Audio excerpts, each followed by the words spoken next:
माननीय प्रधानमंत्री जी ने अभी अभी आपने देखा रबी की फसलों की एमएसपी बढ़ाने का काम किया है।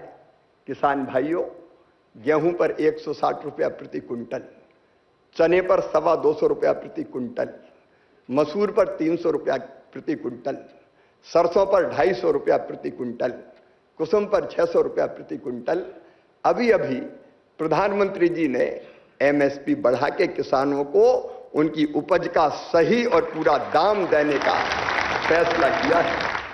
माननीय प्रधानमंत्री जी, हम किसान इसलिए भी आपके आभारी हैं कि आपने प्रधानमंत्री किसान सम्मान निधि के अंतर्गत अब तक 3,90,000 करोड़ रुपया किसान के खाते में डाला है डीबीटी के माध्यम से।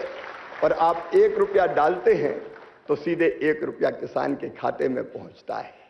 माननीय प्रधानमंत्री जी, मैं किसान भाइयों को एक तथ्य और याद दिलाना चाहता हूं।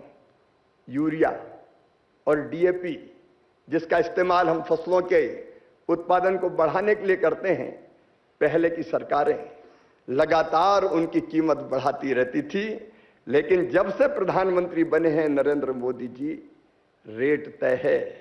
यूरिया की एक बोरी 266 रुपया में, जो 1700 लगभग 1700 रुपया की सब्सिडी जिस पर दी जाती है, और डीएपी की एक बोरी 1350 रुपया में जो 3100 रुपया की आती है। किसान भाइयों, जरा सोच के देखो, कंपनियां रेट बढ़ाती है, लेकिन प्रधानमंत्री जी ने तय किया है वो बढ़े हुए रेट का बोझ किसान के ऊपर नहीं आने देंगे। सरकार अपने ऊपर लेने का काम करती है।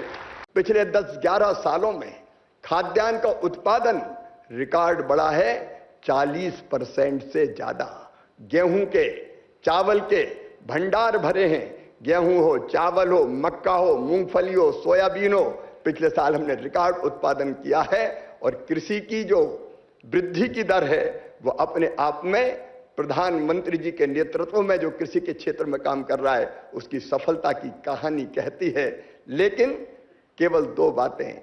एक, दालों का आपने प्रधानमंत्री जी आह्वान किया था, उत्पादन तो बढ़ा है लेकिन खपत और बढ़ गई है। खपत इसलिए भी बढ़ गई कि आजकल क्रय शक्ति बढ़ी है, तो हर व्यक्ति पोषक आहार ग्रहण करना चाहता है। उस बढ़ती हुई खपत के कारण दालें हमको आयात करनी पड़ती है। प्रधानमंत्री जी की दूरदृष्टि देखिए, उन्होंने तय किया कि आत्मनिर्भरता के लिए अपने देश में ही सभी खाद्यान्न हो, इसलिए दालों का उत्पादन बढ़ाना होगा। और इसलिए आज उनके कर कमलों से दलहन मिशन लॉन्च किया जा रहा है। आज दलहन मिशन भी लॉन्च होगा। लेकिन एक चिंता और प्रधानमंत्री जी की, आप विचारों की सोच की गहराई देखिए।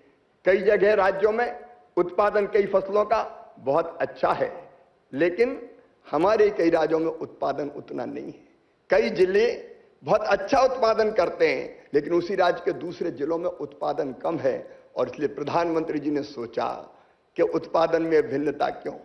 ये अंत्योदय केवल व्यक्ति का नहीं होता, उन्होंने कहा जिलों का भी अंत्योदय होना चाहिए। जो जिले सबसे पीछे और नीचे रह गए हैं उनको एवरेज उत्पादकता पर देश की लेके आना है या उसके ऊपर भी ले जाने का काम करना है। और इसलिए प्रधानमंत्री कृषि धन धान्य योजना 11 विभागों के 36 योजनाओं को मिला के आज प्रधानमंत्री जी के कर कमलों से लॉन्च होगी।